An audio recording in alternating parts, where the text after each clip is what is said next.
ऐसे कई आंकड़े हर दिन हम टीवी पर देखते हैं, न्यूज़पेपर में पढ़ते हैं और चंद लम्हों बाद इन सबको भूलकर वापस अपनी ज़िंदगी में मशगूल हो जाते हैं, व्यस्त हो जाते हैं। इस बात से बेपरवाह कि ये जो हमने अभी देखा वो महज आंकड़े नहीं थे, ये भी हमारी और आपकी तरह हाड़ मांस के बने इंसान थे जिन्हें ज़िंदगी में अभी बहुत कुछ करना था, लेकिन जिनकी कहानी अधूरी रह गई।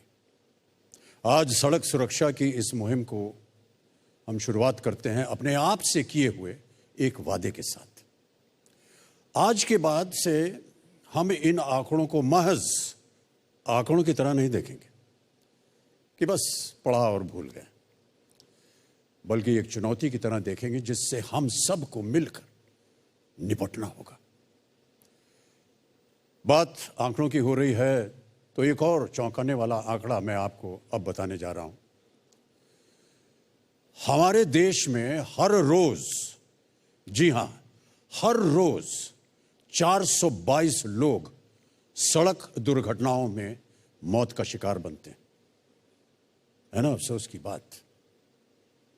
इससे भी ज्यादा अफसोस की बात यह है कि ये सभी लोग ऐसी दुर्घटनाओं का शिकार होते हैं जिन्हें हम और आप आसानी से रोक सकते हैं। सड़क सुरक्षा की इस मुहिम का मकसद सिर्फ जीवन बचाना ही नहीं है, बल्कि जिंदगी जीने का ढंग सिखाना भी है। इन हादसों को रोकने के लिए यह जरूरी है कि हम सड़क सुरक्षा के बारे में जानें, ट्रैफिक नियमों का सख्ती से पालन करें और इन हादसों को रोकने के लिए विज्ञान की मदद ले सकें। जितना ज्यादा हो सके उतने सजग बने। तो आज हम सब यहां इकट्ठे हुए हैं इस पब्लिक सर्विस अवेयरनेस कैंपेन का हिस्सा बनने के लिए, जिसका नाम है सड़क सुरक्षा अभियान। एक ये जो सिग्नल है सर, इसका पालन करना बहुत आवश्यक हो गया। बहुत लोग समझते भी नहीं है सर इसको कि रेड लाइट है तो रुकना चाहिए आपको, और येलो लाइट के ऊपर जो है आपको ठहरे रहिए। जब तक कि आपकी लाइट ग्रीन नहीं हो जाती तब तक आप पार मत कीजिए। इसे समझना बहुत आवश्यक होगा सर। अभी उसमें आमतौर पर लोग समझते हैं कि ऑरेंज हो गया तो चलो चलें। हाँ। लेकिन उस ऑरेंज लाइट में जो उधर वाला है जिसको अभी आज्ञा मिली है जाने के लिए, वो शायद बीच में रुक गया हो और उसके साथ आप जाकर के अभी अच्छा हो गया कि टेक्नोलॉजी आ गई, अब कैमरे बैठ गए। हाँ बिल्कुल सही कहा। थोड़ा सा वायलेशन करता है तो उसको फाइन चला जाता है। बिल्कुल जी। उसके कारण अब लोगों में सुधार हुआ जी। तो आप बिल्कुल सही कह रहे हैं कि ये थोड़ा रुकेंगे तो क्या फर्क पड़ता है। दूसरा, आजकल एक होता है, रात को क्या होता है, ट्रैफिक नहीं होता और सिग्नल का अवधि ज़्यादा होता है। बिल्कुल। तो वो ड्राइवर इधर उधर देखता है कि लाल रेड सिग्नल होने के बाद में वो गाड़ी डाल देता है। उसमें कोई तो भी स्पीड से आता है और डैश हो जाता है। थोड़ा अगर हम लोग 2-3 मिनट लेट हुए तो क्या बिगड़ा, रुक जाना चाहिए। जी हाँ, जी हाँ। हमने नहीं जाना चाहिए। थोड़ा सा ये जो मानवीय बिहेवियर है इसको बदलना चाहिए, बदलना पड़ेगा। यही कई बार गडकरी जी, विदेश में मैंने देखा है रात के 2 बजे कोई नहीं है सड़क पर, और अब मैं गाड़ी में जा रहा हूँ, फिर देखा हूँ कि लाल बत्ती है तो हम रुके हैं, साथ में साइकिलिस्ट एक आया है, वो रुका हुआ। ये इतना अच्छा उदाहरण होता है देखने के लिए। रुका है साइकिलिस्ट है और जब तक कि हरी बत्ती नहीं हुई वो पार नहीं किया उसने। आप ये जैसी बात करें दूसरी कि कोई सीनियर सिटीजन यार क्रॉस कर रहा है, उसके लिए रुकना चाहिए। वो गाड़ी तुरंत, भले कुछ भी हो, गाड़ी वाला रुकता है और पहले उनको जाने देता है और फिर जाता है। ये बहुत अच्छी बात हमने काफ़ी देशों में देखी है जी। अब धीरे धीरे हमारे इसकी शुरुआत हुई है, लोग ऐसा पालन करने लगे हैं और सिस्टम को भी हमने चेक, काउंटर चेक में ये जो कैमरे वगैरह लगाए, जी, जी, जी। इसके डर के कारण भी थोड़ा बहुत परिणाम हुआ है और लोगों के बिहेवियर में भी चेंज हो।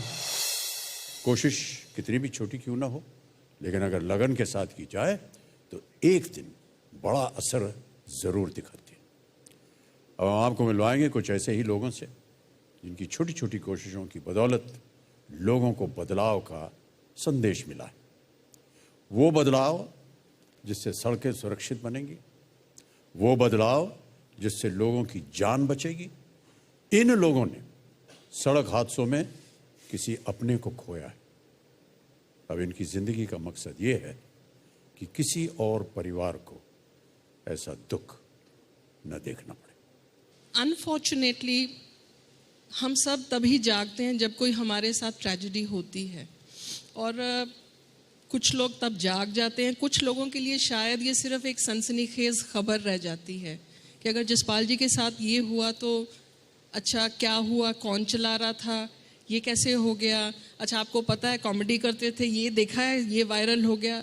बट आपने उस हादसे से what have you learned, I think वो चीज़ हम भूल जाते हैं। और बहुत छोटे छोटे कदम मैंने लिए हैं, अखबार में मैं लिखती हूँ। ये हादसे हो जाते हैं आपके साथ तो you just have to face it, और कोई चारा रहता नहीं है।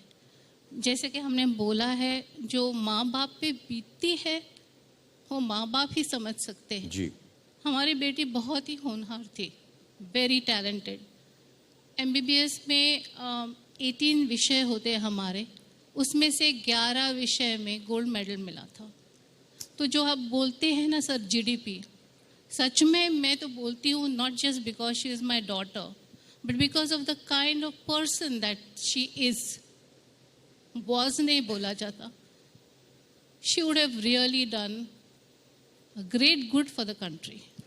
नितिन जी, बार बार बात हुई कि नियम हैं लेकिन लोग पालन नहीं करते हैं। अवेयरनेस की सख्त ज़रूरत है, अलग अलग मुहिम चल रही हैं, अपने अपने छोटी छोटी कोशिश कर रहे हैं लोग, सरकार की तरफ से नियम है, लेकिन एक ये साफ है कि व्यापक तरीके से एक अभियान चलाने की ज़रूरत है। कि धीरे धीरे जो विदेशों के लोगों का बिहेवियर है जिसकी चर्चा हमने की, क्या वो हमारे देश के लोगों का नहीं हो सकता? हम लोग कानून भले कठोर बने हो तो हमारा काम करेंगे, बल्कि उसके बजाय हम अपने जीवन में क्यों नहीं अपने खुद होकर इस प्रकार के नियमों का पालन करें। अभी हमने एक निर्णय किया है कि विशेष रूप से जो 5वीं से लेकर 10वीं तक है उसमें हमारे जो लाइसेंस है उसके द्वारा छोटे बच्चों को हम ज़्यादा प्रशिक्षित करें, ज़्यादा उनको इसका महत्व दें, क्योंकि कल के नागरिक वो है तो वो और जिम्मेदार बने, संवेदनशील बने। समस्या तो है, और उसमें जिसके घर में हादसा हुआ उसका दुख और दर्द देखने लायक भी नहीं है। और इसलिए जो बात मैंने कही कि करीब 18 से 34 वयोगट में 62-64% बच्चे, और मैंने देखा पूना में एक MBBS डॉक्टर, यंग लड़की MBBS डिग्री ली और उसका एक्सीडेंट हो गया। कोई इंजीनियरिंग IIT का इंजीनियर चला गया। उस परिवार में कोई अकेला ही लड़का था जिसके ऊपर पूरा भविष्य था।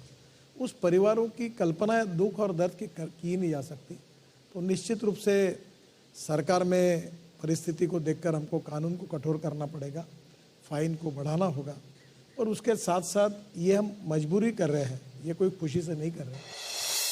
साथ ही पीयूष जी, आप सेव लाइफ फाउंडेशन में 15 साल से काम कर रहे हैं और आपकी कोशिश का नतीजा गुड समैरिटन लॉ भी रहा। तो गुड समैरिटन लॉ से क्या फ़ायदा हुआ? देखिए, जो हमारे देश में जो दुर्घटनाएं होती हैं और उसमें जो मौतें होती हैं, लॉ कमीशन ऑफ इंडिया का ये कहना है कि करीब 50% जो लोग दुर्घटनाओं में मारे जाते हैं उनकी जान को बचाया जा सकता है अगर उन्हें समय पे चिकित्सा मिल सके तो। अब चिकित्सा अगर किसी को मिलनी है तो उसके लिए आपको एम्बुलेंस बुलानी होगी या आपको किसी को अस्पताल ले जाना होगा। लेकिन अगर आप एम्बुलेंस बुलाने से या उस व्यक्ति को अस्पताल ले जाने से या पुलिस को बुलाने में अगर आप डरेंगे, अगर आपको झिझक होगी, तो वो व्यक्ति आपके सामने ही दम तोड़ देगा। और ऐसे बहुत केसेस हुए हैं हमारे देश में जिसमें कि दुर्घटना के बाद लोगों ने वहीं पर बहुत देर तक पड़े पड़े सड़क पे अपनी जान गंवा दी। मेरे परिवार में भी एक ऐसा ही हादसा हुआ था जिसके बाद हमने गुड समैरिटन लॉ के लिए एक मुहिम जारी की, और अब वो कानून जो है गडकरी सर की वजह से वो कानून पारित हुआ है पार्लियामेंट में। और गुड समैरिटन लॉ ये कहता है कि अब आपको किसी भी कानूनी प्रक्रिया से, किसी भी पुलिस के प्रेशर से या कोर्ट कचहरी के चक्करों से डरने की ज़रूरत नहीं है अगर आप किसी की आगे आके मदद करना चाहते हैं तो आप समझ सकते हैं कि अगर इससे 50% जानें बच सकें हर साल तो हम 75,000 लोगों को बचा पाएंगे सिर्फ आगे आके उनकी मदद करके। How do you get good sense with speed? How do you get good sense with the speed? I mean, when you're sitting on a bike, you have got a machine in your hand, you're going full throttle. And Sadhguru, this question is also very important from your point of view because you empower people. You do one thing from now on, you do this. When you're driving, if there's a two-wheeler going in front of you, first thing is check if these two wheels are aligned. Believe me, in this country, except for the first 6 months or maybe 8 months of driving, after that, nearly 70% of the vehicles are misaligned. That guy is going to fall very easily. Yeah. People don't know this. Something as simple as this. Like this, he will sit like this and drive, he thinks he's balancing. The smallest excuse, he is going to crash or he's going to hit somebody because he's compromised his maneuverability in a serious way with something like that. Tire conditions. These are all things which need to be looked at. For commercial vehicles, there is something like every year there's a renewal of license or whatever, they have to go and check. But for a private vehicle, you can't do that, no authority can do that. So, one thing is the vehicular condition. Road, of course, there are many problems. It's great, new roads are coming up. I have also driven around both on 2 wheels and 4 wheels. Many roads in India are beginning to look like, even with flowers in between in the median, it's looking like California or Florida. Okay, it's great. But the drivers, they don't belong to any of those places. So these are the three aspects: the mechanical condition of the vehicle that you ride, the road condition, of course for a two-wheeler road condition is important, just this big stone can knock you off, and the condition of the drivers. एक छोटा सा break लेते हैं। ये अभियान जारी रहेगा। ये अभियान इसलिए जारी रहेगा क्योंकि ये अहम है, इसलिए जारी रहेगा क्योंकि ये हम सब से जुड़ा है।